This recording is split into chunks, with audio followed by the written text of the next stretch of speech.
Hi friends, welcome to the NPTEL course Business Development from Start to Scale. We are in week 4 with the theme of Market and Competitor Analysis. In this lecture, the 20th in the series, we discuss competitor analysis. If you will recall, I have discussed competitor analysis in a different context, and that context was in terms of understanding the factors by which we can judge the competitor's performance as well as our own company's performance. In this lecture, I will talk about competitor landscape and looking at competitor from a different perspective. Many times firms limit their view of competition even within the industry to the players who they believe are in the same league. Some other companies think that the role models of the industry are the competitors. Neither view is wholly correct. Firms need to have a broader view of competition and players that could chip away their business. Here is the summary of certain top rung, mid rung, and small scale IT companies in India. So we have TCS, which has got a revenue of rupees 152,497 crores and a market cap which is more than 7 times that and a sales growth of 10.47%. Next in the line is Infosys, followed by HCL and then Wipro. Cognizant is another leading company with a revenue of 30,000 crores approximately. Tech Mahindra in 35,119 crore. L&T Infotech at 10,014 crore. But if Mindtree is combined with that as per the latest amalgamation or acquisition, it will be 17,000 plus crore. Emphasis has 8,000 crore revenues. Hexaware at 5,300, InfoEdge at 1,360 and Happiest Minds at 773 represents the smaller companies. So you can see three types of companies. One, the industry leader. Second, emerging industry leaders. And third, mid-tier companies which are there and having their own niches. The above description and depiction, though not comprehensive, it also indicates how any industry can be multi-tiered. But the point to note is that any company in any tier can offer competition to the companies in the other tiers. That is the essence of understanding the competitor landscape. When you look at the IT services top 25 in 2021, it is heartening that India is the second largest in the world in terms of the brand value of IT companies, and it is next only to USA. This speaks highly of the strides taken by the Indian IT industry over the last 3 decades, migrating global demand to itself. So the brand value by country is the graphic on the left side. United States has brand value of 47%, whereas India has a brand value of 29%. In a distant third, we have Japan at 9% and France at 9% again. And the number of brands by country has been quite interesting in respect of United States and India. United States has 8 leading brands. India has as many as 6 leading brands. In terms of individual brands featuring in the global top 25, therefore, India is well positioned, both by value as well as by the number. Similarly, in respect of brand rating, Indian companies are in AAA minus or AA plus category, which reflects positively on the capabilities of the Indian IT sector. And the brand values also compare favorably with those of established international giants. I would believe that the time is not far off when the top Indian IT companies will occupy 3 of the top 5 slots by brand value. In terms of IT services top 25, Accenture and IBM from USA occupy the top 2 slots. But much of their operating leverage comes from their huge Indian operations. The ability of the Indian IT companies to compete globally is well proven. So let us look at the position that has been given as per the table. Accenture is in number 1 position. Previous position was also number 1 in 2020. The brand value is 26,000 crores. Previous brand value was 25,000 crores and it is rated AAA. IBM is rated AAA minus with a brand value of 16,000 crores in 2021. Infosys is at 8,400, but It is considered the bellwether of the Indian IT industry. TCS is much larger in terms of brand value and also in terms of sales value, as we have seen earlier, and it is in AAA minus category. So Infosys, TCS are in AAA minus category, whereas HCL is in AA plus category. Wipro is also in AA plus category, comparing very favorably with the other competitors. How does this happen? This happens when strategic management of the companies is focused on establishing strong client relationships, which enhances repeat orders, which provides big deals and ensures brand visibility in the global IT services space. Underlying the business development approach in such companies is the service as the lever for long-standing relationships to power IT successes. So, in this background, we need to look at competitor analysis in a different light. We have seen that for the firm, the best of market analysis and demand forecasting, as discussed so far, as well as market segmentation and consumer analysis that will be discussed later, will come to a naught if the competitors are not analyzed properly. There are two, three themes here. One, strategic marketing or business development constitute a subset of competitive strategy. It involves positioning of the business in the minds of the marketplace customers so that the value of the capabilities that the firm has are distinguished from its competitors. Then only the competitive advantage accrues. Sustainable competitive advantage is achieved on a strategic plane. It is a way a firm positions itself, offering superior products, services, and features relative to competition. The tactical and operational metrics are in terms of revenues, profits, and market share. So, for every company, there must be an aspiration which is supported by competencies and leading to execution. Just as a firm needs a framework for analyzing industry structure and its own strategy, it also needs a framework for analyzing its competitors. This is the point I have made in the previous lecture. Please judge yourself as the company by the same standards as well as the same factors of analysis as you judge the competitor with. So, smugness or alarm about competition must be replaced by systematic analysis. What is the analytical framework that we must have to analyze a competitor? Repeating the same thought, the market analysis and demand forecasting are helpful, but they are not the ultimate determinants. Market segmentation and consumer analysis will also be helpful, but they are also not the final determinants. Competitors have to be analyzed to understand if the demand that is being forecast can be actually realized by the company. So, a company must look at the competitors in terms of four aspects. What are the future goals? What is the current strategy? What are the capabilities? And what are the assumptions? The competitor's response profile comprises questions such as this: does the competitor want to improve its share? What strategies will the competitor adopt? Where is the competitor strong or weak? What could trigger strong retaliation by the competitor?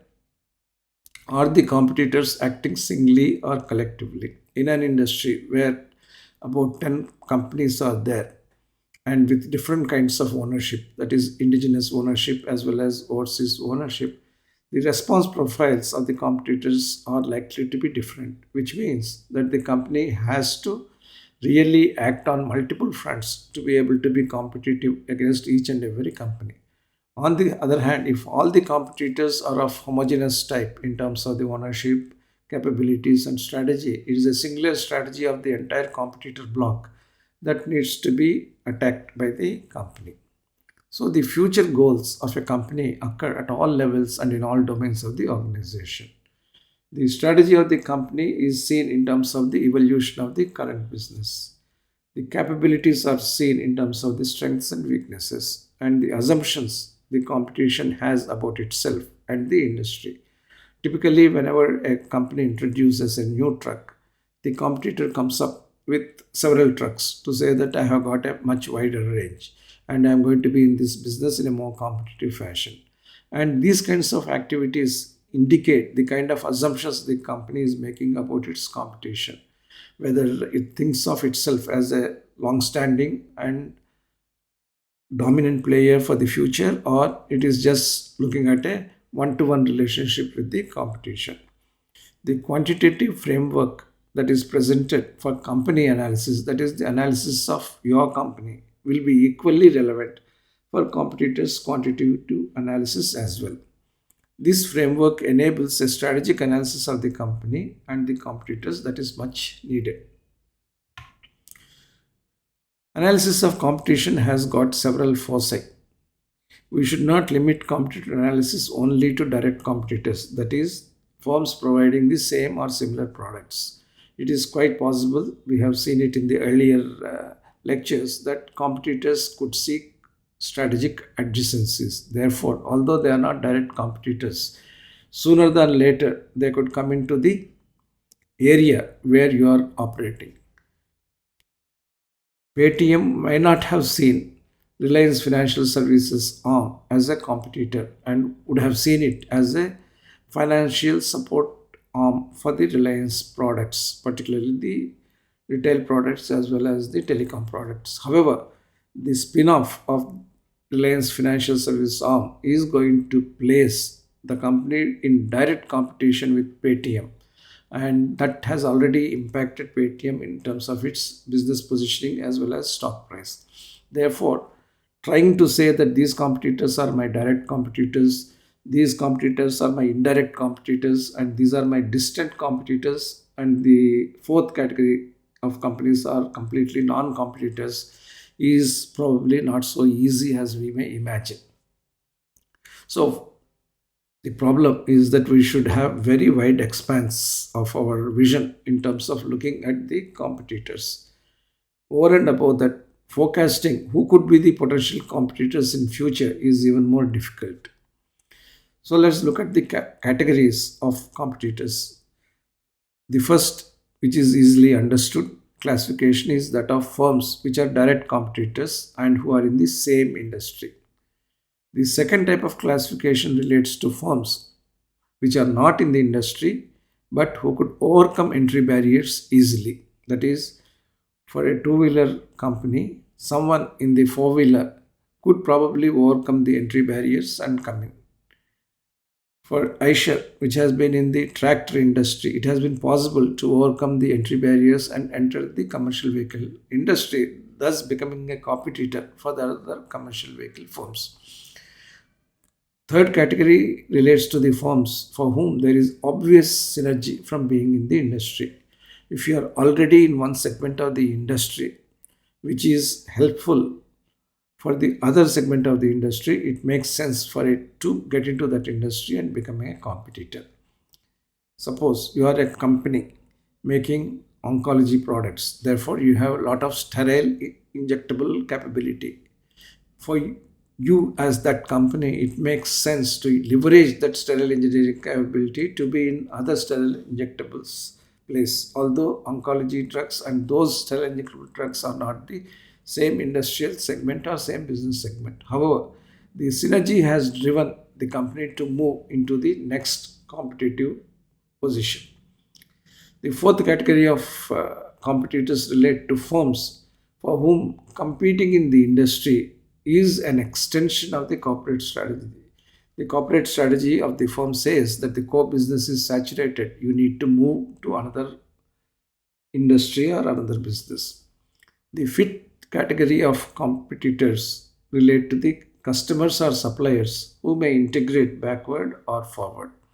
So far, they have not been your competitors, but after the strategic direction changed, they become competitors. Bharat Forge was never a competitor for defense undertakings. However, it chose to become forward integrated into defense products, including artillery and other armaments, and that made Bharat Forge a competitor to other companies in the defense services and defense products field. Let's look at the competitors and the potential competitor structure with some specific examples. We have Apollo Hospitals, and we have Lupin, we have Practo, we have Metropolis, we have Angstrom. So, if you are a medical diagnostics company, you can have competition from all these companies. This is a just classroom illustration and does not reflect reality or possibility.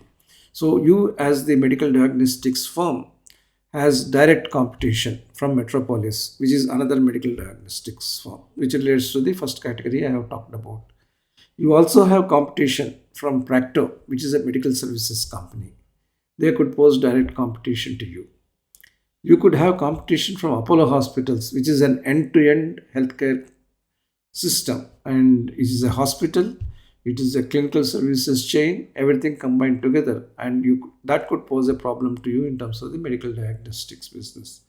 Lupin is a pharmaceutical company. It never thought about medical diagnostics, but it decided to venture into that area. So suddenly, a pharmaceutical company has become your competitor.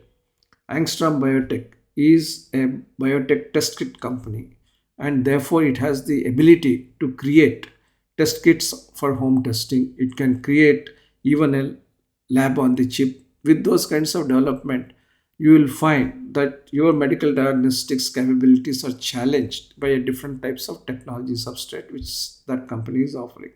So this is a telling example that competition for any company could arise from more than one direct competition. It could come from strategic adjacencies being pursued, any changes in the strategy, and so on. What are the goals of the competitors? The competitors and the company will have a hierarchy of goals related to the corporate and business structures. There will be physical and financial goals: production, sale, capacity utilization, break even point, growth rate. These are the physical parameters. In terms of the financial goals, there will be revenue, profit, return on investment, earnings per share, debt equity ratio, interest cover, cash flow, and market cap. In terms of the strategic goals, the company may pursue one of the three generic strategies, could have one particular type of portfolio, can pursue specialization, diversification, integration, outsourcing, offshoring, all of these as their strategic approaches. It could also pursue globalization, intellectual property generation, strategic direction, technological innovation as their strategic goals. Other companies may pursue governance goals as well: compliance, ethics, values, corporate governance, risk management, environment, health and safety, social responsibility, and business continuity. These come up as governance goals. In terms of the structural goals, that is how the organization is structured, there would be very specific indicators of the competitors' value systems as well as the objectives. The board of directors, how it is constituted, the number of committees of the board and their purpose, the CEO and leadership team, the managerial team. These are all structure related goals. Corporate structure, business structure, and organization structure emerge as the structural aspects of goals from a overall organizational perspective. There will be people related goals. Should I have a CEO of this kind of pedigree? Should I have a CXO of this kind of pedigree? Are the questions that leaders in the company get, and they solve these things by having certain goals. Some companies believe that I will make extraordinary people out of ordinary persons, and that is the way they define their goal. Whereas some other companies feel that they must get people from the best possible pedigree to deliver the kind of expectations they have. So, people goals could be in terms of CEO profile and background, CXO profiles, organizational alignment, rewards, long term investment, incentive plans, non financial recognitions, and so on. There would also be national goals for competitors. Some companies try to align themselves more strongly with national goals. So, out of the whole set of companies operating in an industry, only a few may align themselves with government moves such as semiconductor development or production linked incentive plans for the tough aspects of product development and so on. So, alignment with national goals Ranking in terms of national industrial canvas, self-reliance initiatives are all goals which prompt companies to align themselves. Similarly, support to startups, support to micro, small, and medium enterprises, privatization and Make in India programs are other methods by which the national goals are met by the individual companies. Every competitor as well as the company will have a hierarchy of goals related to the corporate and business structures as I have discussed here. So once we know these kinds of goals, how do we analyze the competitors' goals? The first way is to understand how the competitors' goals compare and contrast with the company's goals. The second step is to understand how competitors' performance measures compare with the company's performance measures. How sustainable are the competitors' goals relative to the company's? And how sustainable are the competitors' achievements relative to the company's? So it has three-step process: identification of goals and achievements, gap analysis of goals and achievements, and therefore determination of sustainable competitive advantage. If the gap between goals and achievements of the competitors is very wide compared to the narrow gap that you have, then it means that you have superior competitive advantage relative to the competition. So every analysis of the competitor and your firm should lead to identification of gaps and actions for sustainable competitive advantage for the firm. You can see how the new company introduces its products, mean time between product introductions. How is it different in respect of your company and the competitors? There could be several insightful measures that can be used to understand the gaps between goals and accomplishments. Competitors have assumptions about themselves as also about the competitors. Similarly, the firm which is trying to analyze the competitors has assumptions about itself and others. And these assumptions can be about a firm's future capabilities, future industry scenario, and such other factors. And the variations of these assumptions with reference to the competition and also the likely evolution of the actual parameters determines how strong or how weak the competition is going to be. So what is important is the relative position with reference to the other parameters. Some examples of the parameters on which you can have these relative assumptions are cost, quality, technology, processes, and facilities. This is the technical set. How good you are in terms of your cost engineering, how good you are in terms of your quality assurance, what is the level of technology that you have, and the manufacturing process controls that you are able to incorporate, and the state of the art facilities that you have relative to your competitors. This is the technical set as an example. Then you have the pipeline, that is, how well endowed are you to launch products not only tomorrow but years later. So, for that, you need to understand the product pipeline, regulatory approval status of yourself as well as the competitor, the capacity profiles, markets, finances. Generally, a company which has got higher capacity is likely to be better positioned to meet any uptick in the demand. Therefore, this is the set of factors that determine the future capability of the firm. Then we have reputation parameters, the brand value, the corporate reputation, the ESG reputation, occupational safety and health reputation, and the ratings by various credit rating agencies. That is the brand value related factors. Next, you have the fourth tier, which is the identification that the company evokes or the competitor evokes with the stakeholders. And that could be historical identification. If a company has been in a nation for 100 years, it has a different historical identification compared to a company which has just started its business 1 year ago. Then there is the emotional identification. When Tata Group of companies or Tata Sons had destabilizing influences a few decades ago, it is the emotional identification of the population at large or the society at large and select segments of the government that has led the Tata Group's position to be strengthened.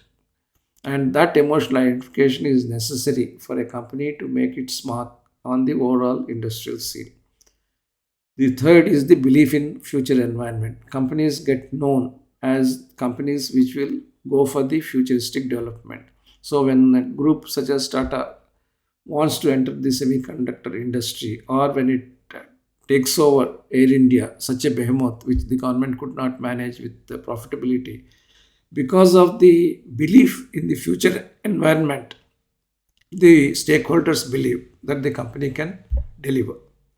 Then there is also belief in the future of the industry where the company is operating. That leads to strong positive assumption on the competitive capability of the company. And also there are beliefs related to the future competition, whether the future competition would be high or would be low. Interestingly, firms tend to have beliefs on future while taking quantitative facts somewhat less seriously. That is, there is in some companies higher level of preoccupation with future parameters than with current realities on ground. That is not good. Similarly, getting fully occupied with the current realities but not talking about or thinking about the future evolutions is also not correct. So again, it has to be a balanced way of looking at yourself as well as the competition in terms of the assumptions. So how do we assess the assumptions? We can make assumptions all the while, but how do we know that the assumptions are fair and proper? So we have to do this analysis carefully to understand who will have competitive advantage and what can be done to enhance it. There are many methodologies to analyze assumptions, but these are by and large qualitative and experiential. First, you need to collect all the assumptions that are made by the company and the competitors.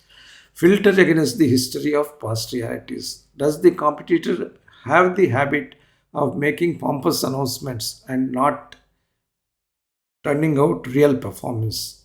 Do I have myself the history of making pompous announcements but not fulfilling those announcements?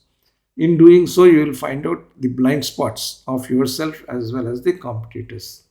Then you assess the managerial competencies of both the companies. Assess the support factors such as the board, the auditors, advisors, and consultants. That is the company you are keeping as a firm. Then decide on the probability of the company's success vis-a-vis the competitors. Again, some divisions such as marketing and business development, which are customer focused and customer connected, are better positioned to provide inputs to the senior leadership team in analyzing these assumptions. So, what is the framework for analyzing assumptions and achievements? We have companies' assumptions, and these assumptions could be worse than the competitors or better than the competitors. Then there would be companies' achievements, which could be worse than the competitors or better than the competitors. So, as a company, I make assumptions about myself vis-a-vis the competition. As a company, I make achievements vis-a-vis the competition, better or worse in either case. So, what happens in such a situation?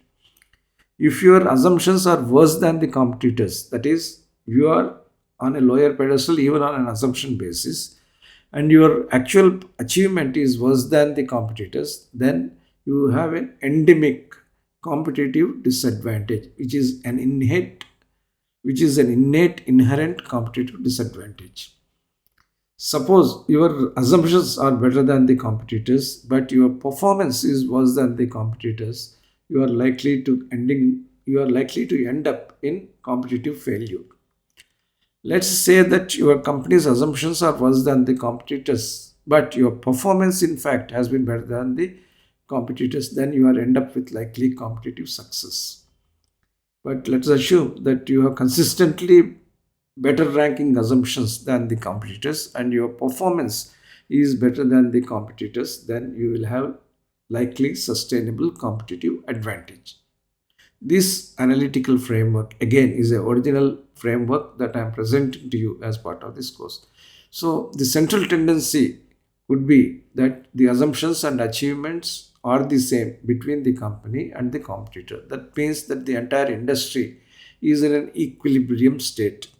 As we deal with futuristic assumptions and past achievement record, we may arrive at likely competitive scenarios as well. This is as far as the structure and strategy are concerned. But we need to delve deeper into the competitive strategies that are being adopted by the competitors. So, three generic strategies, as we have considered earlier: differentiation, cost leadership, and focus or niche. Now, let's see how it works out. Let's say you are a company wedded to cost leadership, and the competitor is also wedded to cost leadership. What would happen? There would be intense rivalry because you are similarly positioned and you are similarly capable in terms of the cost parameter. Let's say you are differentiated and the competitor is also differentiated. Then again, you will have intense rivalry because you are equally perched in terms of your capabilities and accomplishments in the marketplace. Let's say you are differentiated, but the competitor is having cost leadership. Then what happens? The rivalry is coexistent. The competitor performs at one level and you perform at another level. So both the companies coexist. Let's say you have differentiation or cost leadership as your strategy and competitor has focus or niche. Again, you are operating in different planes and therefore you will be coexisting as rivals. So if the same generic strategy is adopted by both the firms, the intensity of competition will be much higher than when you have different strategies to work on. And that's why you try to choose competitive strategies which are somewhat unique to your position. Let's look at the current strategy. Current strategy, nothing but is a combination of the goals that you set for yourself and the capabilities that you have built for yourself. Together, these become the strategy of the company. And these are set based on certain assumptions with the objective of achieving certain things in the business space. And the goals, capabilities, assumptions, and achievements are tied together by what we call the corporate strategy or the business strategy. When you look at competitors, you will find that all the time they make statements, and those statements can be bold and provocative. They also tend to be powerful enough to preempt competition, but all the firms in an industry may not make the announcements or take the announcements in the same way. There could be adjustments amongst the competitors, but at the same time, there could be multiple new collaboration opportunities in the broader industry. Classic case is of Adani Group. Adani Group has been a pioneer in renewable energy. Adani Group has agreed to invest as much as 30 billion US dollars across the entire energy sector with thrust on renewables and clean fuels such as hydrogen. Mukesh Ambani's Reliance Industries, which has focused until now on petrochemicals, decided to participate in the renewable energy or what it calls as the new energy initiatives in a big way. So the company said that it would invest $20 billion, dollars, including gigafactories and partnerships. There is a subtle difference in the strategy between Adani Group as well as Ambani Group, but the ultimate strategy is to lead to production of renewable energy and having dominant position. We have Ola Electric, which announced that it is investing in an electric scooter plant of 10 million units per annum capacity. Sudarshan Venu of TVS Motor announced plans to invest just 1000 crore in a two-wheeler plant of 100,000 per annum capacity. Both are operating in the electric vehicle industry, but they have decided to choose different investment levels and different capacity levels. Whereas Adani and Ambani have chosen to operate in the same kind of investment and capacity scale. Now, when Gautam Adani says that he is buying cement companies, it is a signal that the infrastructure play is going to be much stronger for the company in future. As the company says, it is committed to become the biggest infrastructure developer in terms of its ports and roads. It is a signal that the infrastructure space will be dominated by the company. When it makes a statement that it would invest in a petrochemical complex, which may be seen as a kind of retrograde decision, one may also feel that there is a plan behind that. Similarly, when Adani Group says that it is going to compete for 5G auctions, but only for private networks, it looks like a humble initiative, but there could be something more than what is visible in such a step. So competitor statements cannot always be taken at face value. They have to be judged for the import they bring to the business strategy and corporate strategy. So competitor statements have to be looked at in their totality and at times reading between the lines. So to judge these capabilities is the next task, because vision statements, objectives, missions are all statements of purpose. But the companies should have functional capabilities to be able to fulfill those mission statements. These are the determinants of a firm's competitive advantage in the ultimate analysis. Some of the examples of typical strengths and weaknesses of a firm or its competitors are listed below. In respect of R&D, the product depth as well as the product breadth, the product standing, the product pipeline, the patents and copyrights, in-house capability, R&D contracts, design language, R&D facilities, and the number of R&D scientists and technologies are a few of the R&D capabilities. This is a functional capability of the R&D system. When you look at the operations, the manufacturing facility network, the capacity, the break-even point, the lower the break-even point, the better will be its competitive advantage. Process efficiency, the least loss operation is the most profitable operation. Economies of scale as well as scope. When you say about economies of scale, the higher unit volume that you have.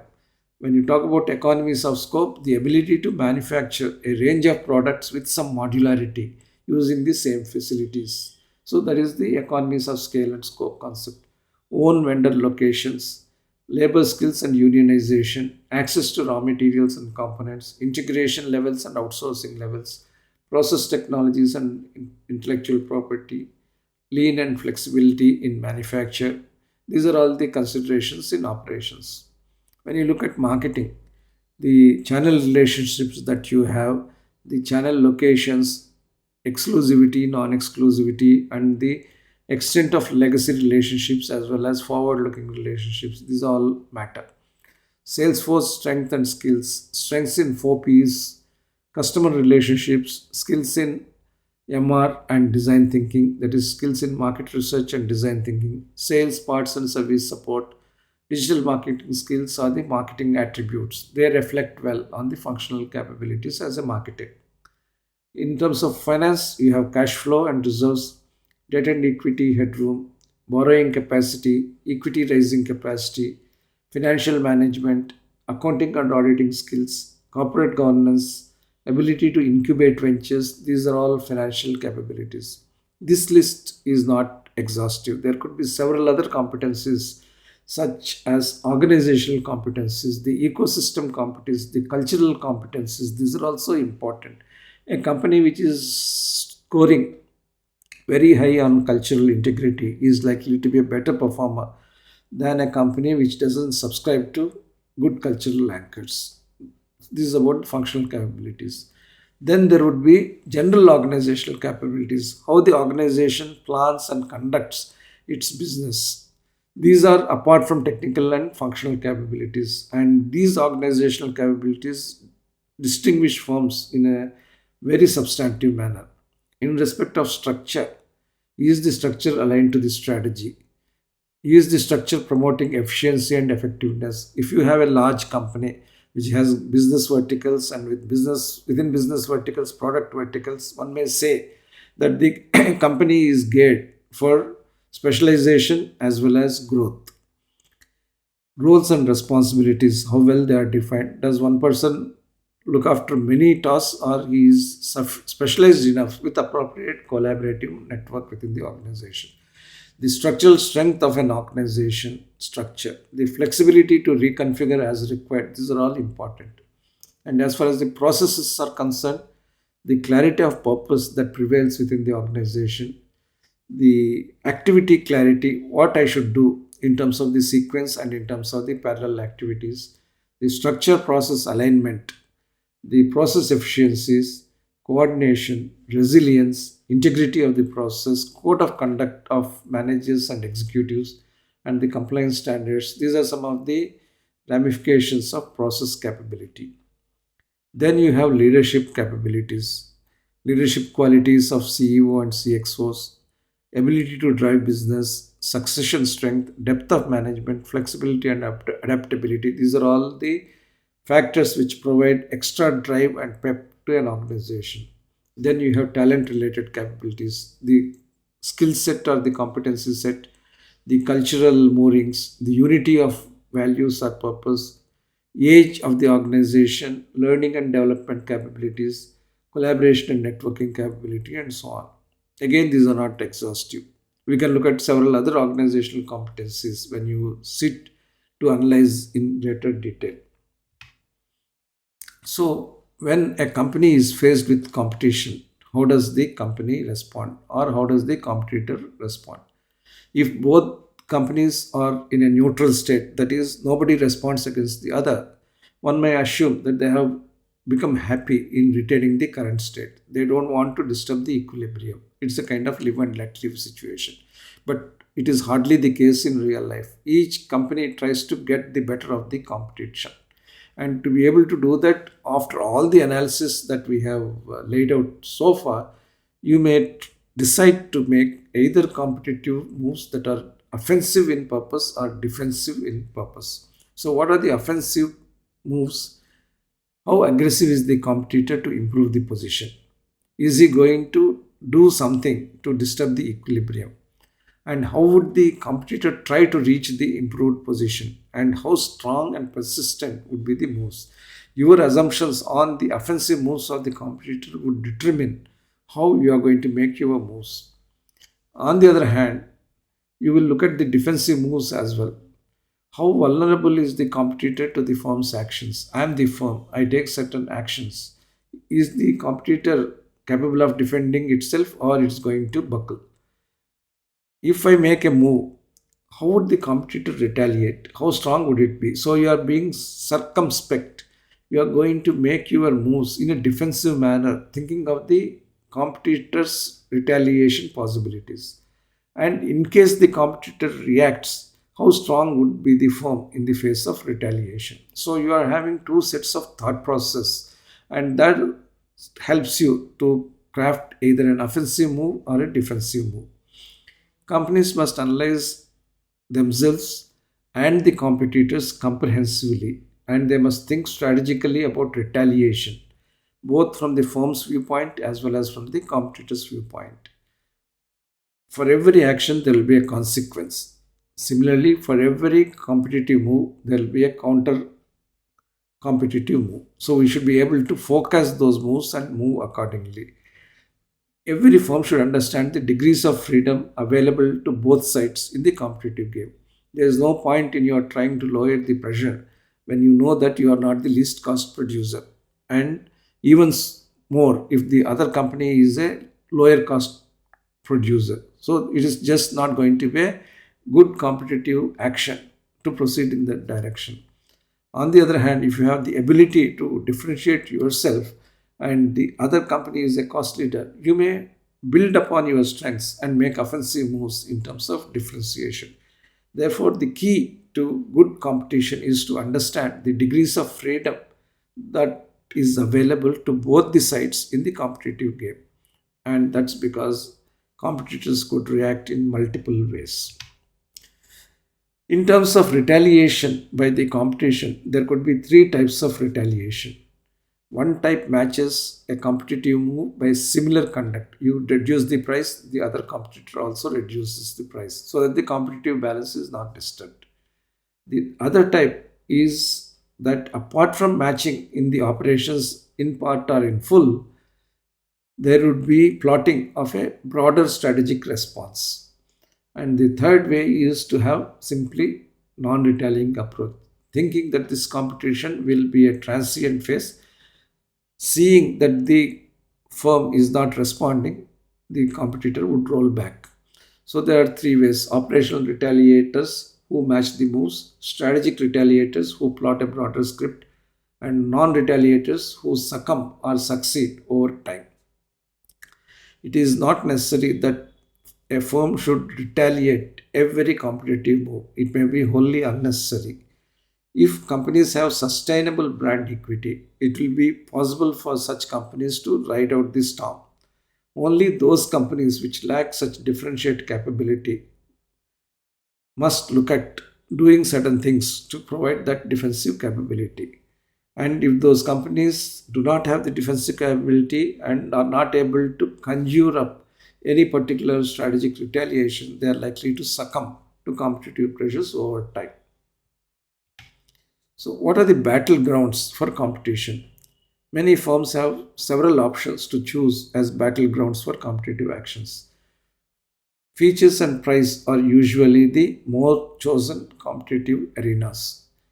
Whatever be the option that is chosen, it must have a linkage with the overall generic strategy of the company. As I alluded to earlier, a company should not try to differentiate itself as a competitive move when it doesn't have the R&D capability to differentiate itself beyond one or two features. So you have to choose your battleground appropriately. So when you look at the area of competitive action by a firm, it could be just price, it could be features, it could be service, or it could be a combination of the above. Price based competition works well for differentiated firms because you are already differentiated, and if you are able to offer the differentiation at a more competitive price, you are likely to have a winner. Suppose you have features that are now added as competitive action. That will work well if you are already a cost leader. When you are a cost leader, you are seen as a generic company or a commodity company. But when you add features, then you will be seen as a differentiated company. It therefore works well for cost leaders. Suppose you have decided to use service as your competitive weapon, that is, you establish a network of service stations, you train your service mechanics to be at service in a very great manner, and you make available the spare parts in a surplus manner, then you are seen as a service provider of the highest standard. It is a competitive move, and that works well for both the strategies which I have described earlier. Suppose you use a combination of the above, you could diffuse the impact because you are there everywhere and the customer is unable to judge you. Similarly, the competitor is also unable to judge you where you are positioning yourself, and any abrupt action or random action or knee jerk action by the competitor could take away the sheen from the combination that you have thought about. When features and price are further supported by service, certainly a firm gains competitive advantage on a holistic basis. Why and how firms and competitors work on these options depends on who the customers are and how well they understand the customers and how well they connect with the customers. So, competitive actions have to be carefully chosen, and the battlegrounds also must be carefully chosen.